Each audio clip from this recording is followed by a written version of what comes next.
Okay, I guess we're recording. That's okay. Do you It's not fine. want to record No, this, Ellie? Actually, I'll tell you something. I don't mind recording, and I'll tell you why. Because this has been incredibly helpful for me to share something that's been an enormous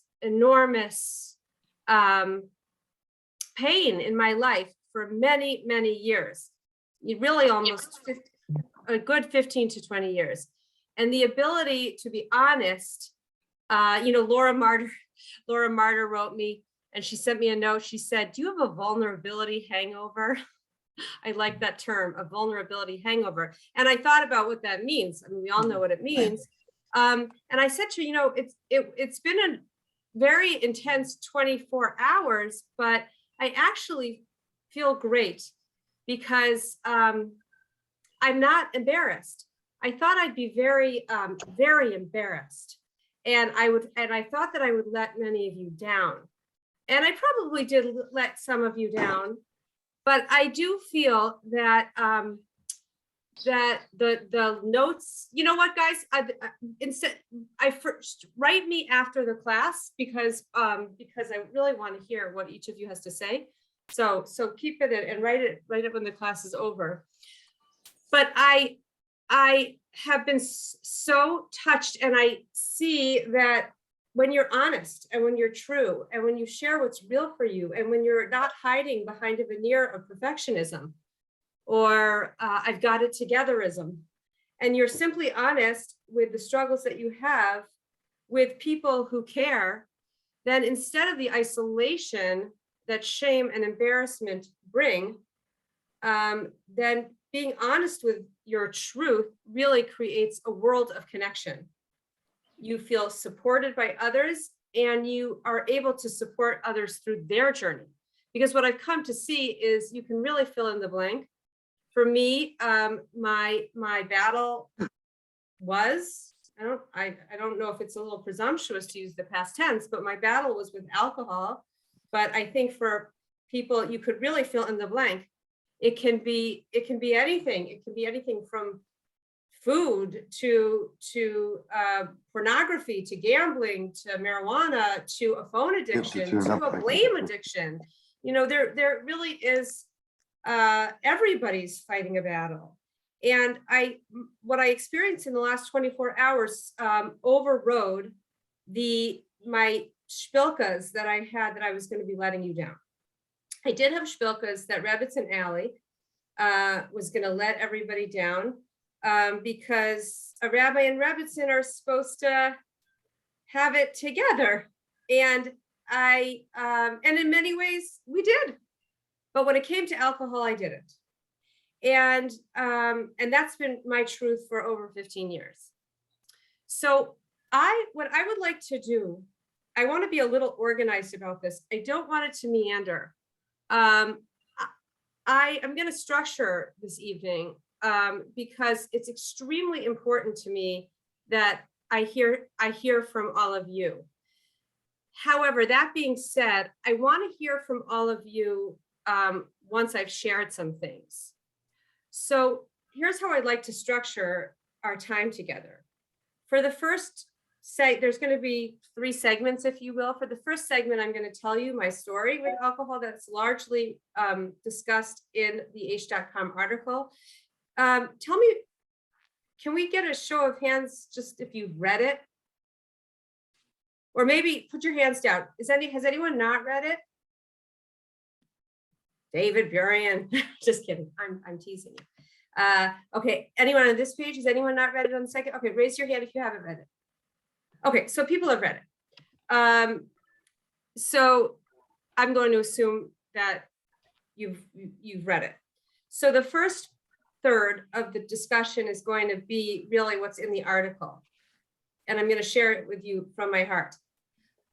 The second third of tonight's discussion, by the way, Julie, I really appreciate your meet the author. I said, it's like I wrote a 700-page Russian novel. Like all of a sudden I'm an author. I didn't know you could become an author so easily. You're a writer, Allie. You're a writer. Yeah, meet the author. I really appreciated that. The second third, I want to tell you some of the ways that I was able to shift my behavior, which really was 20 years old or 17 years old, overnight. B'cheref ayin, as they say in Hebrew, in like the blink of an eye. I do want to share that with you. And then the the last third of the evening, I want to open it up for Q&A. So I'm not going to meander. Jewel, yeah? I'm going to record. We're recording now, and we record the first 2/3, and then I will return the recorder off for the last third in case anybody opens up on anything. I think that that's a good idea. Okay. If that's okay with you, Allie. Oh, of course. And then I'm going to mute everyone now, but of course, unmute Okay. when you need to. Okay. Okay. Yeah. I'm going to move a bit quickly. You need to unmute now, Allie, please.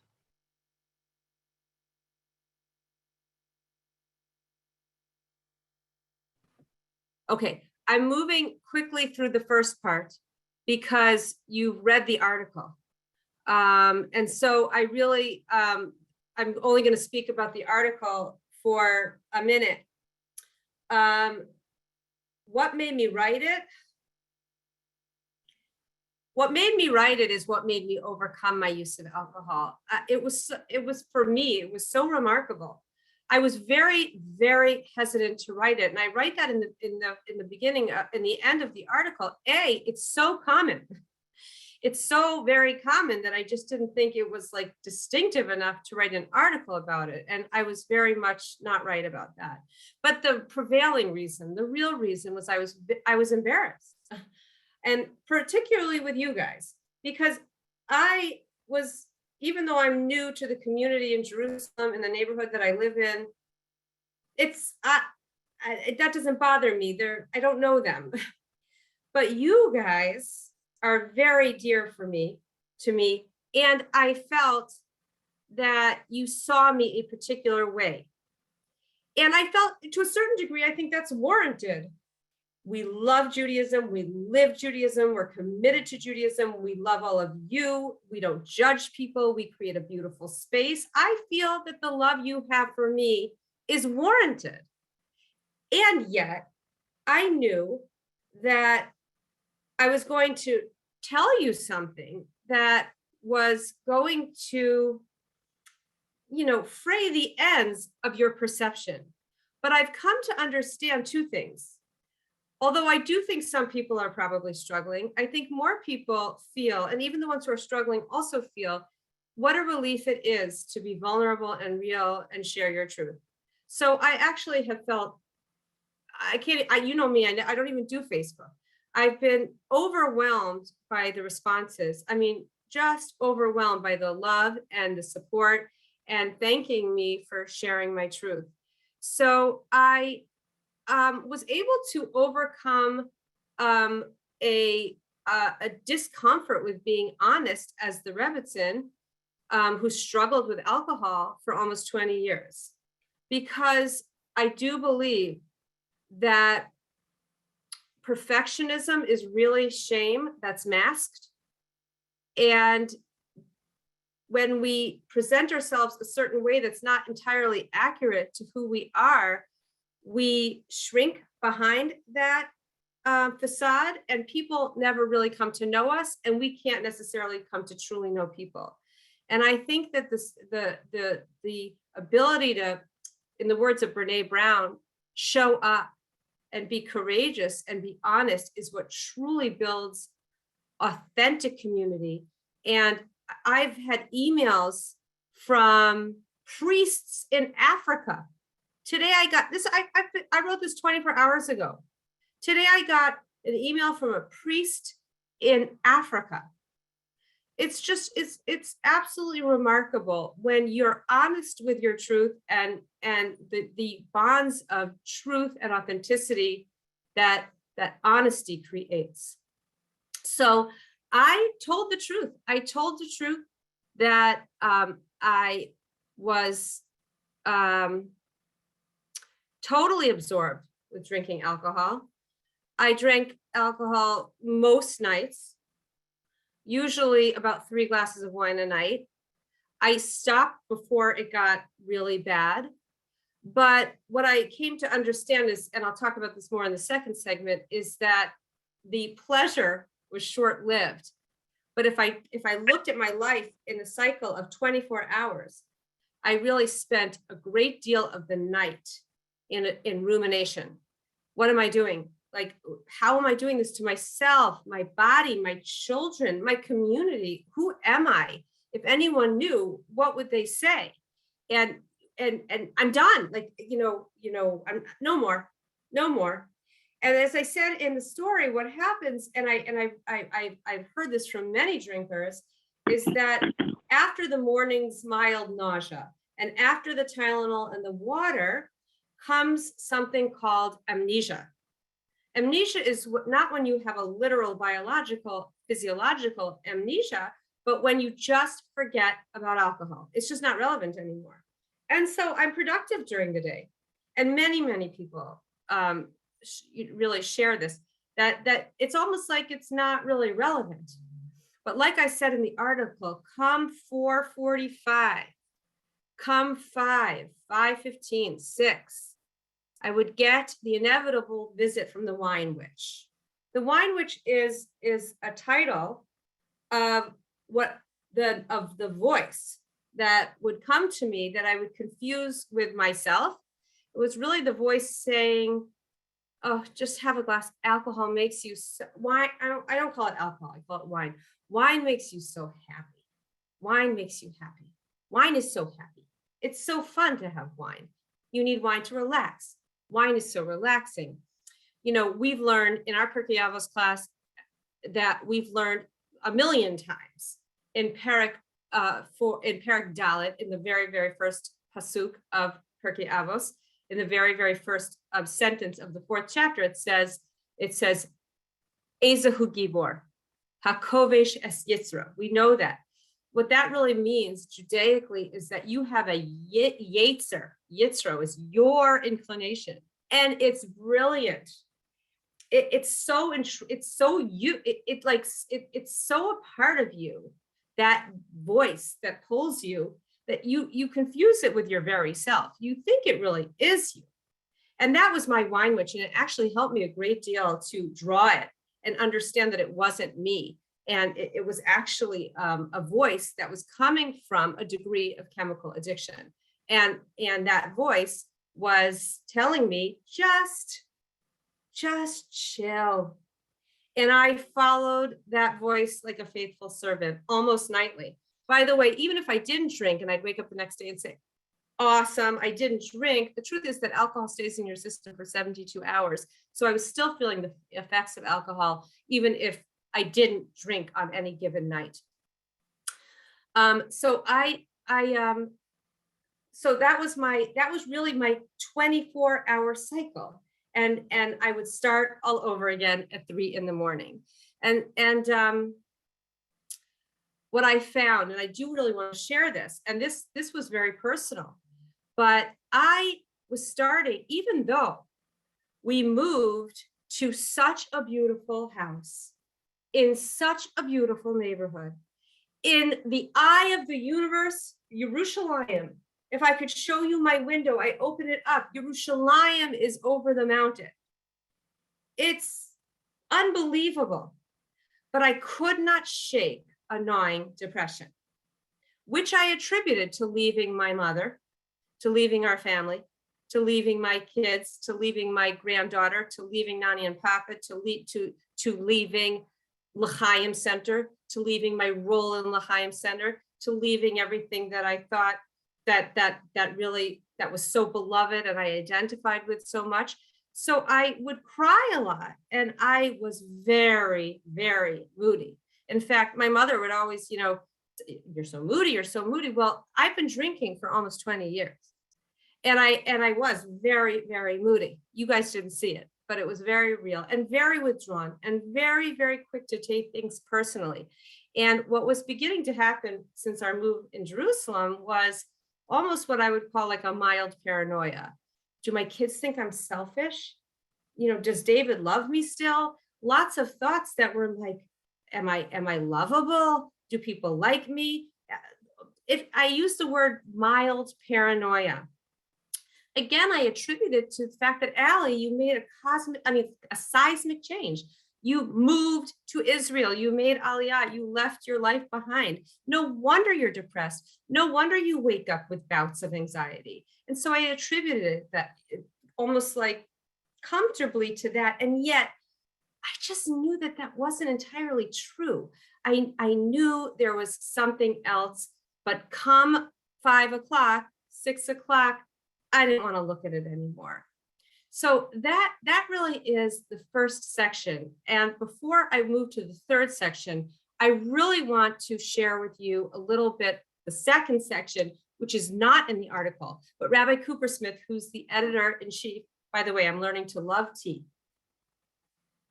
I hated tea for my whole life, but now I'm learning to love it. And I'll tell you one of the reasons I love it. It's not because first I said, I don't, what choices do I have? I have to drink tea, but I want to tell you something about tea.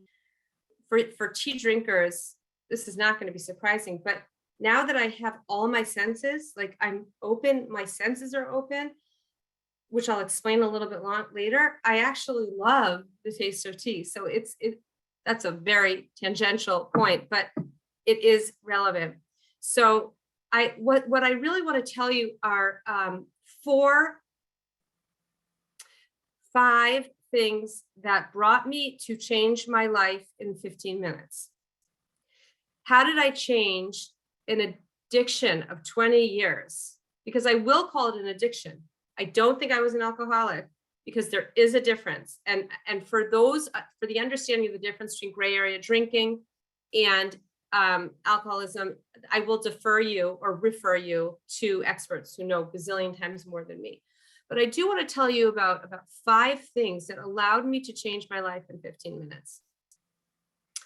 The first one is what it means to do something good in the world and not know what will come of it. As our Torah tells us, cast your bread upon the waters. You put something good out into the world, you have no idea how it will come back to you. And that is the story of, I don't think she's here, of Katie Asner. Katie and I were drinking buddies. We love to drink wine. In fact, now that we look back at our lives, we were always the one to open it up at L'Chaim Center. We were always the one to say, let's have a bottle of wine. Always the one to drink it. Always the one to have a glass in the kitchen too. Always the one to finish it. We were drinking buddies. And I'm telling you this with her full,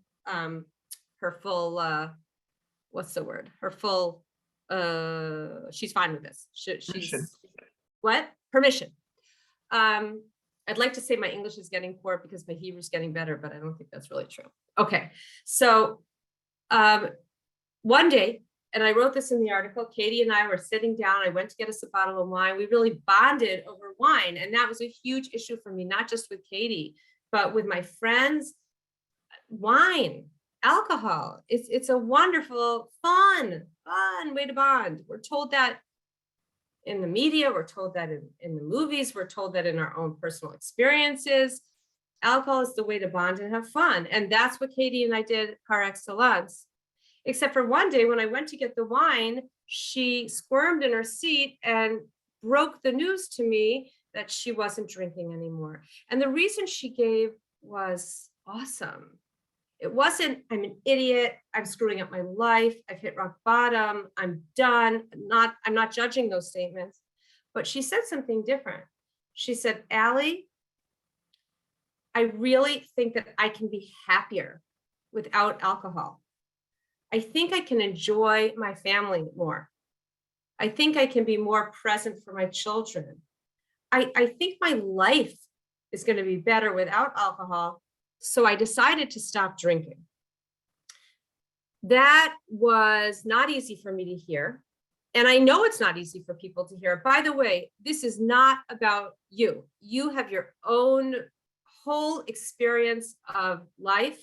And when I tell you my story, it is not to convince you. It is not to get you to see the light. I am sharing my story to share my story. You have your own story. And that is very much the truth. But when she told me, when she phrased it in this way, not like I'm quitting, I'm done, I'm white knuckling, I'm done, I'm not going to do it, even though I want to do it. She didn't phrase it like that. She said, I actually feel I'm going to be happier. And she proceeded to tell me about a syndrome. I don't know if that's the right word, a condition. I'm not sure what the word is. She just entered the room. Maybe she could tell you. Oh, darn it, Katie. I wish you had come 5 minutes earlier. Where is she? Okay, where are you, Katie? Okay, there she is. Okay, you're about 5 minutes into the Katie conversation. Oh, great. But it's recorded. So Katie, I'm in part 2 of this discussion where I'm discussing the 5 things that allowed me to turn around my life in 15 minutes after 20 years of being a serious wine drinker. So Katie proceeded to tell me about this, and I would ask you to join and explain, but I want to make sure we move this part along, and then Katie, you can weigh in the third part. But the condition is called gray area drinking. Now, gray area drinking is something that many people haven't heard of, which is a big problem, because many millions of people worry about their drinking. Am I too obsessed with it? Am I too secretive? Do I start? Do I stop? Do I pretend? Do I look like I'm functioning fine, but secretly I'm really worried about it?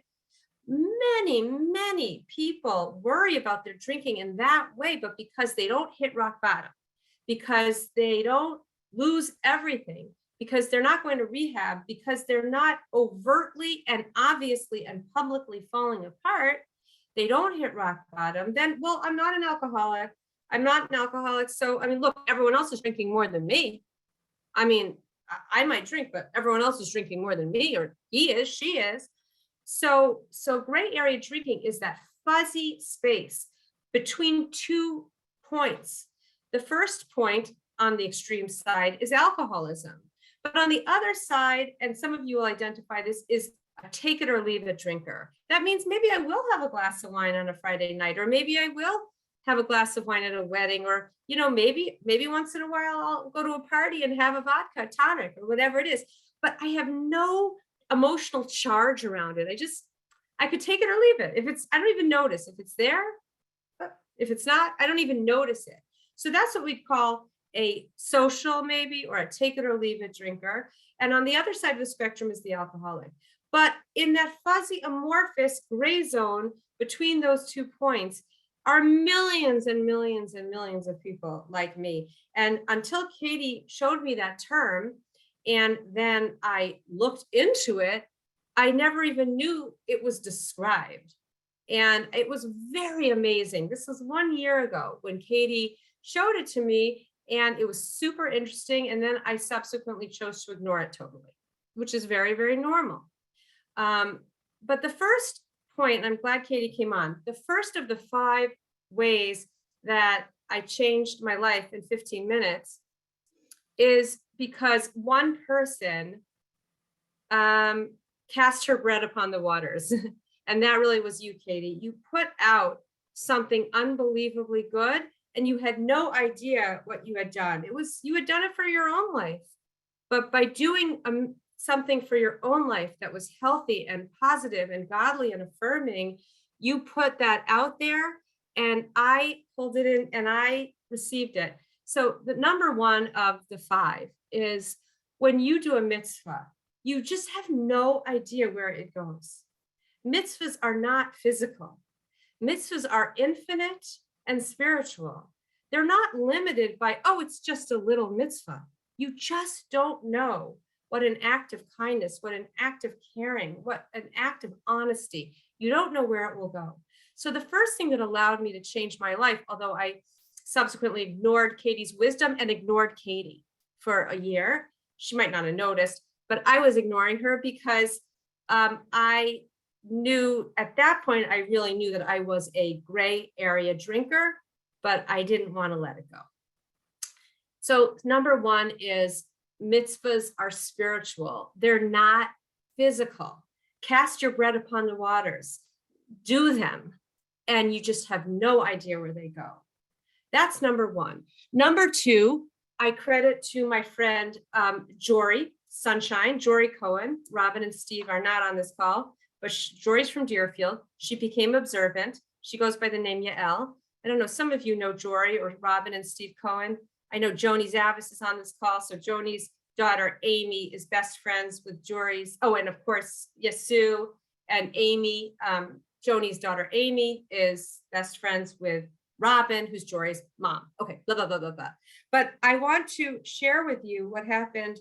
Again, like Katie, Jory's very open. So Jory's also going through a tremendous, painful, difficult divorce. And she is very open about it. And she is just an unbelievable human being. What I've come to learn from Jory and her wisdom. But she came to the Seder because her ex-husband had the children the night of the Seder. Don't forget, in Jerusalem, in Israel, there's only one Seder. There's only one night of Yontif. So Jory came to us for the Seder. And I wrote this in the article, and this is number two. Number one is do good, do mitzvahs. You have no idea where they go. They are spiritual. They have no limits. They have no boundaries. They change the world. Number two is what Jory told me. So at the Seder, there is a pivotal point. There is a pivot. It's actually, the Seder is composed, or the Haggadah, I should say, is composed of two segments. One is the story leading up to the redemption, and the second part is the redemption itself. There's one word, and Jory, at the moment of this word, everything changes for the Jewish people. It's called Vanitzak El Hashem Elokei Avotenu. And we cried out. Vanitzak. And we cried out to God. Who cried out? I'll read you the exact pasuk. Vanitzak El Hashem Elokei Avotenu. Vishma Hashem et kolenu. Vayar et anyenu. V'et amalenu. V'et lachatzenu. We cried out to God, the God of our forefathers. And God heard our voice, and he saw our troubles and our pains and our suffering and our great turmoil, and he rescued us. So this is the point in the Haggadah where God and the Jewish God reverses course and starts to redeem the Jewish people from Egypt with the 10 plagues. But when Jory said the word Banitzak, and we cried out, she closed her eyes at the Seder table and she put her head in her hands, and she was sitting next to me. She said, Allie, this is the code word for redemption, not just the Jewish people's redemption from the land of Egypt, for all of our redemption. Why? The Jewish people were really, really at a low level. They were not like super rabbis, right? They were at what we call the 49th level of Tuma, which meant they were really, really in a bad emotional, spiritual place. And they were super confused about the existence of an omnipotent God, of an all-loving God, of a one God. It wasn't like they were filled with Torah or filled with clarity. They were hurt, they were dejected, they were confused, but somewhere inside of them, they cried out to God. And from that place, from that low place of confusion and turmoil, that crying out was enough for God to turn the trajectory of Jewish history and of all human history to redemption. And Jory put her head in her hands and she said, Allie, this is the code word for freeing yourself. You only get Banitzak once when we cry out from our confusion, just help me. Well, I was too worried about if I was burning the brisket in the oven, which I did. So I was too in a balabusta frame of mind. I was thinking about the food, and I was tired and whatever. And I didn't really incorporate what Jory said. But when the Seder was over, and then the next day of Yontif was over, because of course, a Jewish day starts at night, ends the next day when the sun goes down, and Jory had actually left. And I looked at the pile of Seder dishes, which I included in the article, And I did what I would always do when there's tons of dishes in the sink. Obviously, I poured myself a nice glass of wine, right? Dishes, wine. They're subconsciously coupled. Cleaning, wine. Dishes, wine. It was a subconscious coupling in my mind. And all of a sudden, I realized something. I thought about my paranoia, and I thought about my depression, and I thought about my anxiety, and I thought about my withdrawal from my family, and I thought about my constant worry that my kids thought I was selfish. I thought all about this stuff that I had sort of attributed to the move, but knew something was going on. And all of a sudden, I was given what I would call like siyata dishmaya, which really means like heavenly intervention, heavenly help, which was, oh my God, alcohol is making me depressed. Alcohol is waking me up at 3 a.m. Alcohol is filling my mind with thoughts that I'm selfish. Alcohol is making me withdraw. Am I a slave to alcohol? Am I literally what? Did I not just celebrate the festival of freedom? So I remembered what Jory told me. And I remembered the code word for redemption. And that's point number 2, vanitza. And I cried out, God, help me want to stop drinking. I cannot do this without you. Now, anyone in AA will tell you, surrender to a higher power. It's not hard for me to surrender to a higher power given my belief system, but somehow I hadn't made the connection. Depression, it's the alcohol. Meanness, when I would fight, I would bicker with David about nothing. If he said something, I was very, very sensitive, very annoyed, very, kind of on edge. Alcohol. And all of a sudden I cried out, God, help me want to stop drinking. And look, I'm not a woo magic type person, but I have not had a sip of alcohol since then. So the number 2 of the 5 is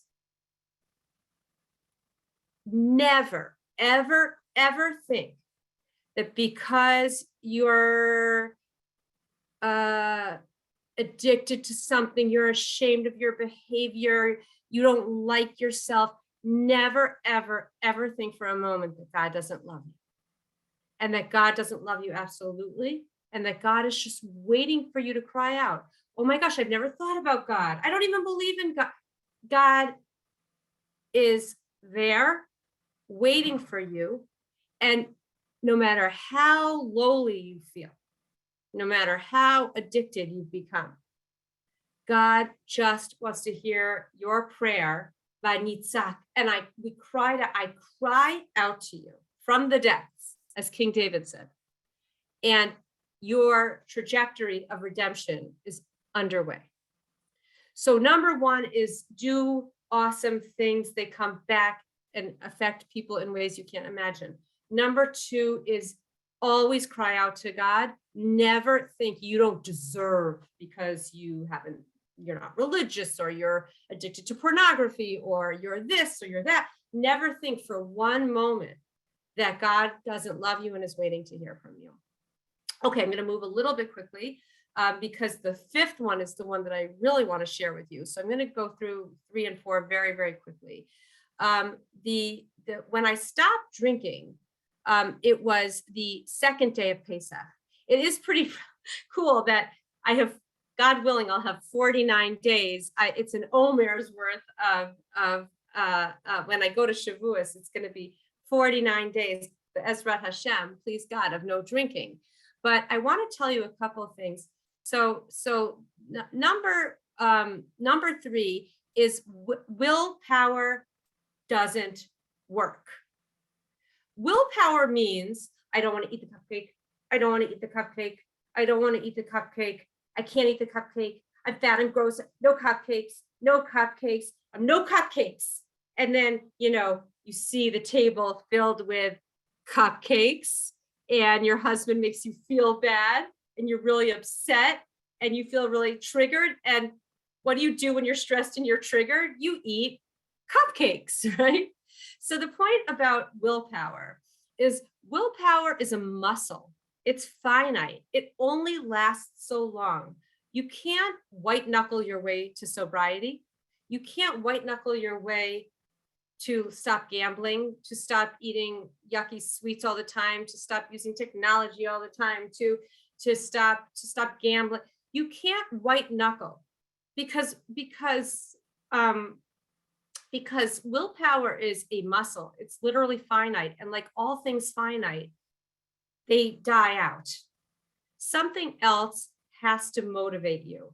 And I go back to that original point that I attributed to Katie, which is the statement, I'm not drinking anymore. Because what happens? You're miserable.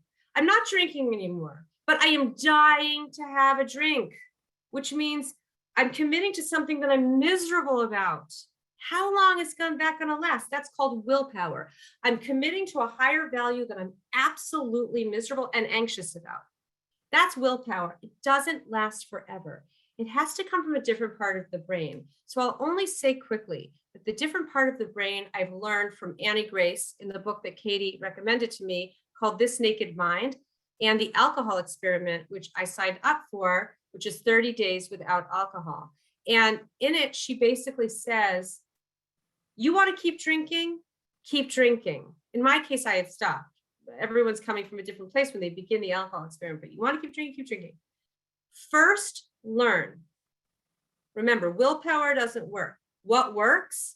And by the way, you can insert whatever your demon is. It doesn't have to be alcohol. First, learn the effects of what the thing is doing to you, to your brain, to your relationships, to your self-esteem, to your time management, to your body, to your level of confidence. Ask yourself what the thing is doing for you. Learn the science. Learn the science of what that vice is doing to you. What does alcohol do to my brain? What does it do to my body? What does, it's a stimulant that the anticipation of 5 o'clock, the cold, delicious wine with 3 ice cubes, it's like slides down your throat. It's so yummy. And then it's like, but by 25 minutes, you already start to get a little depressed, right? It's already going, alcohol is a stimulant a little bit and a massive depressant. It's a stimulant, it's a depressant. It stimulates for just a little bit, and then you start to get a little depressed. And what do you do when you go down? You reach for another drink. So I'm not going into the science of it. I'm only saying that you got to learn knowledge. Let knowledge fill your brain. Let the science fill your brain of what pornography does to relationships, of what gambling does to your finances, about what eating all sorts of yucky food or denying yourself food is doing to your body, or whatever it is. Learn it and learn it and learn it. When you have knowledge that affects your emotions, you start to want it less. So by the time you reach the third part, which is behavior, you're filled with knowledge, which has affected your emotional cravings, and your desires or cravings are getting lower and lower for that thing, so that the behavior you're not resenting it. I want to drink, but I said I'm not going to drink, so I'm not going to do it, but I'm so miserable. That's what we call willpower. So the third point is understand the nature of change. It goes from knowledge to emotion to behavior. Okay, number 4, and this is also true for anything at all that is plaguing you, which is collect data points, be curious with compassion. Okay, so it's all data. What do I mean about this? There's so much shame in our world when we do, and it's not just alcohol, whatever we're doing that we don't like. We have so much shame, which triggers anxiety, which makes us active, which makes us re-engage with that behavior again, and around we go. So the Annie Grace gives a great metaphor. She says, how does a computer learn to play chess? You know, when the computer learns how to play chess, you can play chess with a computer. How does it learn? It learns some information, it plays, it loses. It learns from why it lost, and then it plays again and it loses. It learns from the move that it lost, that losing move, and it plays again and it loses again. And then it learns more from that move, why it lost, and it keeps learning from its mistakes, and then it actually wins. And it learns from its win. And then it plays again and it loses, it learns from its move, and then it wins and it learns from its win until it's a fantastic chess player and it's hard to beat. Why is this important?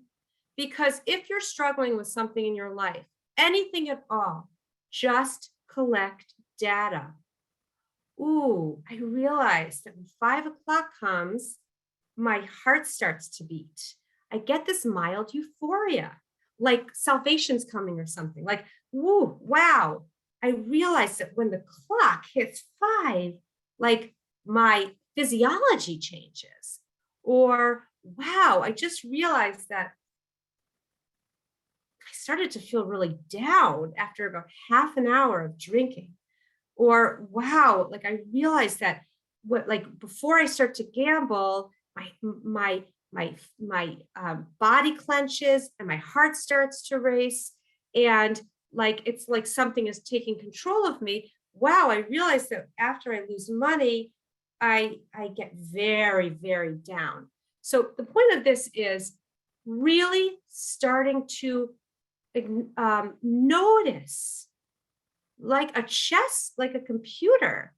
Ooh, I see that because I lost with this move, I learned from this move. Literally being curious of yourself with compassion. A computer doesn't say, you idiot, you pathetic idiot. There you go again, losing the game. A computer doesn't say that. A computer says, when you do this, you lose in this situation. So just like a computer learns how to play chess, we want to start waking up. Let's say we've been asleep to something that we're doing that's actually wreaking havoc in our lives. We're starting to wake up and actually just start to notice like data points. Ooh, I see like my whole physiology changes at 5 o'clock. I see that like I get excited like a puppy, like anticipating something. Just noticing, not you idiot, loser, but just simply noticing. You're collecting data. So curiosity with compassion, without judgment, is number 4. And the last thing that I want to bring up is something that changed my life. It changed my coaching practice. If any of you want to do some coaching on Zoom using some of this technique, I'm going to show you something quickly, and it's going to be perfunctory because we don't have a lot of time. So please don't confuse the quickness and the almost like superficial treatment of this with how transformative it really is. This technique from Byron Katie, it's the season of Katie's, right? Byron Katie is an incredible coach and influencer and thinker. She wrote something called The Work, which I'm sure some of you have heard of. But one day when I had stopped drinking, after I was still white knuckling, I was still in willpower mode. What does willpower mean? I want it. I'm miserable without it, but I can't have it because I have a higher value, but my higher value makes me miserable. That's what willpower is. So I was still in the willpower mode. And I went to Pomerantz, which is this wonderful bookstore in Jerusalem. You know, when you walk in a bookstore, like, you know, just Calgon, take me away. Like I'm gonna find something, right? And I did. On a plastic table, shoved in the corner of a table, was a little book called Hold That Thought by a woman named Hannah Mason, who lives in Jerusalem and is now my coach and has changed my life. Her writing has changed my life, and I hired her as my coach. and she is changing my life. In fact, if it weren't for Hannah, I would not have written this article, and you'd all be learning Perkiamos right now. Just kidding. So, or you wouldn't be. So she wrote a book. Hannah wrote a book based on Byron Katie. Byron Katie's very famous. She wrote something called The Work, and The Work. If you, Jewel, just share the sheet. I'm going to go very fast. Again, I know I said this already, but don't confuse the fastness with the transformative power of this technique. I'm going to give you 3 minutes, for something that really should be, which is life changing. We're going to do basic inquiry, and I'm going to do it with my belief. We all have beliefs that are hurting us. We think they're true. I'm a bad mother. People don't like me. My mother doesn't love me. Anything. Everyone. I'm not good at my job. It doesn't matter what it is. Everybody has beliefs that cause them a great deal of stress, and they believe that they're true. So I'm going to read Hannah Mason's basic premise here. So again, Hannah Mason is taking Byron Katie's The Work, and she's enhanced it with many, many different techniques, but we're just going to do it in its most basic form. Okay, we're all innately whole and healthy. Sometimes there is a barrier stifling our natural vibrancy and mental clarity. More often than not, what's holding us back is a thought or a belief. Through inquiry, a process of asking truth-seeking questions, we can zoom out or question our beliefs and the suffering they cause. Once we identify a given thought, we disentangle our mind from it and we observe it from the outside. We can find our way back to ourselves. This is The Work. You can get a book called Loving What Is from Byron Katie, or you can order Hold That Thought or Inner Voices from Hannah Mason on Amazon. So anyway, The Work is made up of 4 questions. So first, you have to identify a belief, and you've got to get super specific, imagining yourself in a specific physical location when you're having that belief. So the belief that I chose, so I got the book at Pomerantz in Jerusalem. I bought the book. I was white knuckling, meaning I was using willpower, which meant I was dying for a drink, but I wasn't going to do it this time. Hashem was freeing me. I wasn't going to do it. But I still really believed the belief that alcohol makes me happy. Okay? Alcohol makes me happy. That was my belief. I had many beliefs about alcohol. In fact, I had a whole, what Hannah calls a thought bank about alcohol, tons of beliefs, a whole Tower of Babel, a whole set of beliefs around alcohol. But one of the predominant beliefs was alcohol makes me happy. So I did the work before I even met Hannah, before I really dove in, before I changed my coaching practice. Now I use this inquiry all the time. I see massive, massive changes. I see transformation in clients in one session. It's life-changing. So I did the work. The work is made up of 4 questions. What is the belief? The belief is alcohol makes me happy. Where am I? It's 6:30 p.m. and I'm getting ready for dinner. Yosef is home. David's home. I'm getting ready for dinner. And I have the belief alcohol makes me happy. Question number 1, is it true that alcohol makes you happy? So I'm going to be both the asker and the reporter, okay? I'm going to be the asker and the teller. Is it true that alcohol makes you happy? Yes, it's true. Can you absolutely know that it's true that alcohol makes you happy? Well, absolutely, no. No, I can't know that it's absolutely true that alcohol makes me happy. Now here's question number 3. How do you react when you believe the thought that alcohol makes you happy? Let's put you in your kitchen. It's 6:30 p.m. Yosef's home. David's in his office. Yosef's playing on the phone. You're making dinner. And you believe the thought, alcohol makes me happy. How do you react when you believe that thought? Well, my heart starts to beat, my stomach clenches, and I don't see anything but the bottle. I start to scheme. How much is in that bottle? Do I have to open another one? But we only have two. I don't want David to see that I'm opening only one of two that's left. But I have to have a drink. Like I have to have a drink. And I have a drink and then another drink. And it's like, I have no choice. And then I start to get despondent, like, oh my gosh, it's like, I'm not even choosing it. It's choosing me. And I start to get anxious and I start to get nervous and I start to feel like nobody understands me and I'm a fake. And I start to have all these negative thoughts. Now, by the way, question number 3 has many adjoining questions that we don't have time for. Questions like, what are you unable to do when you believe the thought that drinking makes you happy? I'm unable to not have a drink. Questions like, how do you treat other people? I don't want to see anybody else. I'm praying that David doesn't come up. I'm praying that Joseph stays on the phone. I don't want anyone to get in the way of my drinking. People are impediments to my desire. How do you treat yourself? I'm not even choosing. And then I feel like a loser. I feel the whole thing goes around and around and again. There are many different questions that are connected to number 3, but let's just keep it there. Already I'm realizing, ooh, wait a second. How do you react when you believe that thought? Anxious, on a gerbil wheel, frustrated with myself, sad, scared.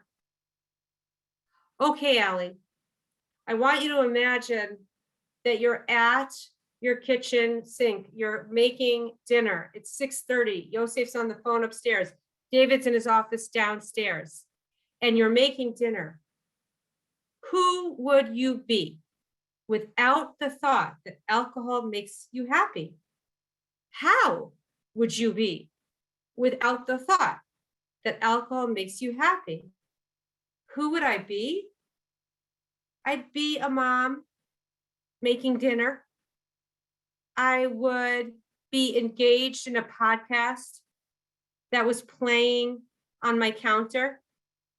I would be grateful for my new life in Jerusalem. I would be aware of the people around me. I would be happy. Whoa, wait a second. I believed that alcohol makes me happy. But now I understand that when I believe the thought that alcohol makes me happy, I feel the exact opposite of happiness. Who would I be without the thought? Happy? So now we want to do what's called the turnaround. The turnaround is like a table. If you imagine that a table needs 3 legs to stand on. We are at that point, you take your belief, alcohol makes me happy. And you have to turn it to its opposite, but just turn one word, alcohol or me or happy. Change it to like 180, not like, don't change the whole sentence, just change one word. And then give it 3 legs to stand on. In other words, your brain is a perfect servant. If you tell it something, it'll search for evidence. And that's how you build neural pathways. Alcohol makes me happy. It's made me happy for 20 years. I don't even question it. Now you want to believe something new. But in order to believe something new, you need evidence. You need legs to stand on. You need evidence to support it. So now I'm going to turn it around. I'm going to give 3 turnarounds. Alcohol makes me happy. Okay. Alcohol doesn't make me happy. How is that true? Well, I notice that in the whole 24-hour cycle, I'm only happy with alcohol for about half an hour of it. It's only about a half an hour. And I guess I'm a little happy with the second drink. By the third drink, not even sure if I'd remember it. Like, I don't know. And then the night, and then the middle of the night, and then the morning. Alcohol doesn't make me happy because maybe there's 40 minutes of the 24 hours that alcohol is actually making me happy. Alcohol, okay, number one, all right, this is better when you write it. Number two, alcohol doesn't make me happy. Well, I know that happiness isn't just the fleeting dopamine, artificial dopamine rush of alcohol. It's not the craving that's generated by the dopamine rush. It's happiness is gratitude. Happiness is awe. Happiness is reverence. Happiness is community. Happiness is faith. Happiness is friendship. Happiness is connection. Wait a second. None of these things come from alcohol. None of these things come from alcohol.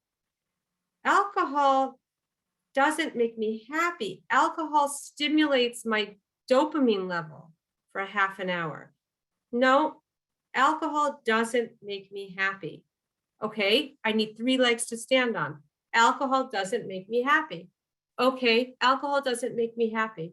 No, actually, I'm starting to understand that alcohol makes me very, very sad.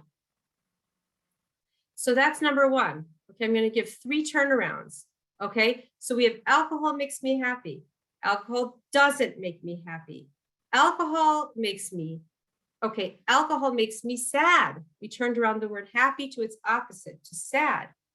Well, I don't even need to go into that with you guys. I've shared with you so much of the sadness. It really helped me to understand that I was only happy for the time that the kind of artificial dopamine was surging through my brain, and my body. But in truth, alcohol made me sad. Sad after I came down from the high, and also sad about my life. Like, you know, I always had this belief, like I turn into a pumpkin at night. I'm useless at night. Now I understand it's because I was drinking. I'm not useless at night. I'd like to write at night. I'd like to read at night. I'd like to hang out with David at night. I'd like to meet friends at night. I'd like to take a walk at night. But it's not true. I'm not a pumpkin. I don't turn into a pumpkin. I turn into a pumpkin because I'm having a depressant that's running through my system at night. So alcohol makes me sad. And then I think the third turnaround that I would like to do is just a little bit different. Instead of the first word, you can take out the first word and insert the words my thoughts or my thinking. My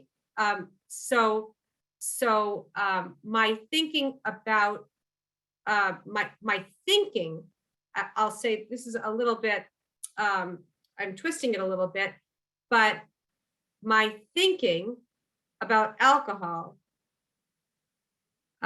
doesn't make me happy or makes me sad.